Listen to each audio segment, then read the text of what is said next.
Depuis septembre dernier, la famille Graff a un nouveau rituel. Ethan, tu veux venir peser la poubelle?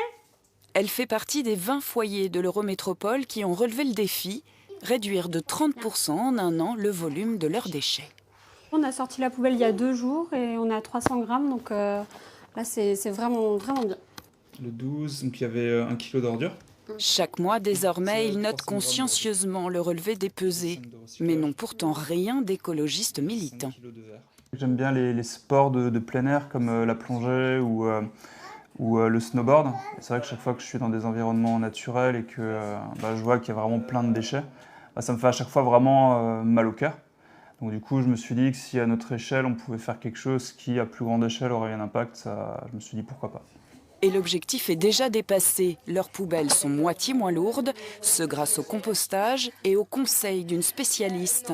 Laure est membre du collectif Zero Waste, traduisez zéro gaspillage. Pour supprimer les bidons de la poubelle, elle a appris les bons gestes à Athénaïs. Des paillettes de savon, de l'eau, quelques cristaux de soude. Voilà de la lessive pour 3 mois, faite en 5 minutes. Je me voyais en petit chimiste et tout. Mais non, la lessive, le déodorant, le démaquillant, il faut même rien faire pour le démaquillant. C'est juste de l'huile sur les yeux. Il y a des choses comme ça, je n'imaginais pas du tout que ce soit vraiment aussi facile. Facile et économique. 5 litres de lessive ne coûtent plus qu'1,50 €. C'est vrai que souvent on se dit, si on fait nous-mêmes, si on prend soin de l'environnement, ça va être du bio, donc ça va coûter plus cher. Donc c'est souvent l'a priori qu'on a. Alors que là, vu qu'on revient à des matières premières très simples, des produits qui ne sont pas transformés, du coup c'est des produits qui coûtent beaucoup moins cher. Si la famille Graff réussit son défi, réduire de 30% le volume de ses déchets, voici ce qu'elle économisera en termes de poids en un an, et l'on ne parle là que des déchets secs. Soit une cure d'amaigrissement de 245 kg par an de la poubelle des Graff, et ce, rien que sur ce type de déchets. Pour faire ce calcul, nous sommes partis d'une donnée de référence. Un Français produit 590 kg de déchets par an, chiffre qui n'a pas évolué depuis 15 ans. 590 kilos par an, cette Strasbourgeoise en est désormais bien loin.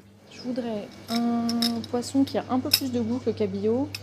Je voudrais que ce soit de la pêche durable. Quand Marie Offsès fait ses courses, elle est toujours équipée de bocaux en verre et de sacs en tissu.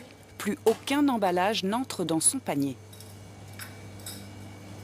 Calamars, crevettes, j'essaye de les consommer quand je suis au bord de la mer et pas à tout moment de l'année. Et tout ce qui est ensuite cuisiné, moi je cuisine tout moi-même, donc j'en ai pas besoin. Radicale, elle tente le 100% zéro déchet. Ne jette plus rien, n'achète plus d'objets, rien que de l'alimentaire. Du coup, 5 mois de déchets ménagers tiennent dans cette petite boîte. Même à l'extérieur, je fais extrêmement attention aux déchets que je produis. Donc ça, c'est on va dire un fail, une erreur. Quand j'étais dans un café, généralement, quand je veux une eau chaude, je demande des rondelles de citron. Alors ça peut un peu surprendre certains restaurateurs.